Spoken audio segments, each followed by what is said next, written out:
All right, welcome to The Explainer. Today we're diving into something really cool, old mountain remedies.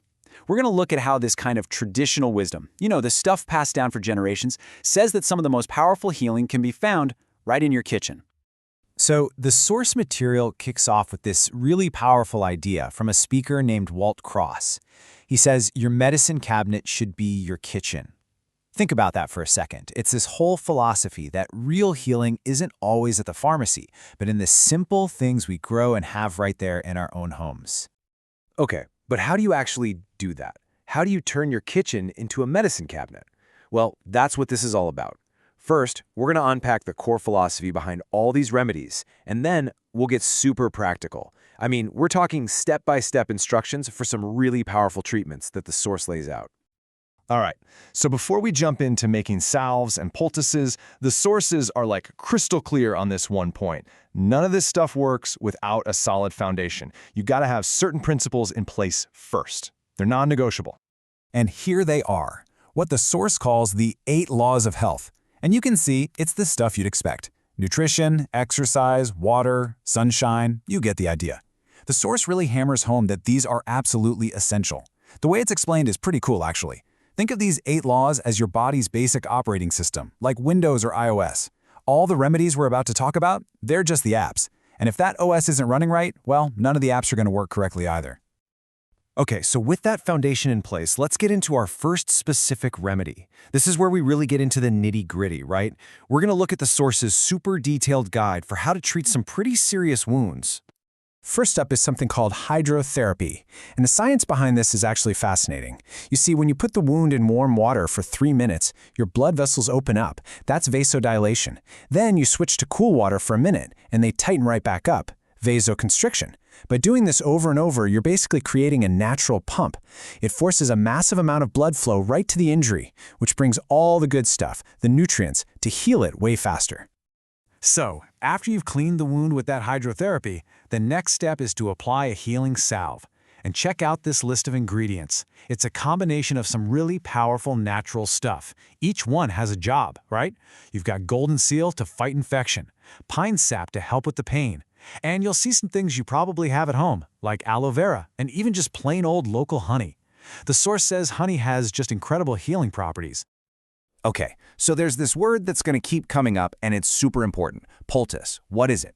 Well, it's pretty much what you see here. It's just a soft, wet glob of stuff, usually plants or flour, that you slap on your body. The whole point is to help with soreness and inflammation, and a big one is to literally draw infection out of a wound. And if you want an example of how powerful a poultice can be, this is it. The source tells this really dramatic personal story about having to treat his own daughter for a venomous brown recluse spider bite. Yeah, pretty serious stuff.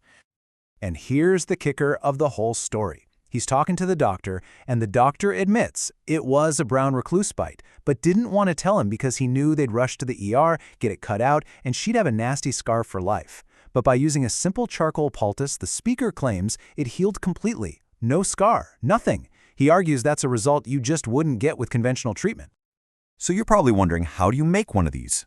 It's actually surprisingly simple. You just mix your dry stuff, activated charcoal, ground flaxseed, some oatmeal, and then you slowly add water till you get a paste. You roll it out, maybe between some plastic wrap, but, and this is a huge tip from the source, if you're putting this on an open wound, you absolutely have to put a wet paper towel down first. Why?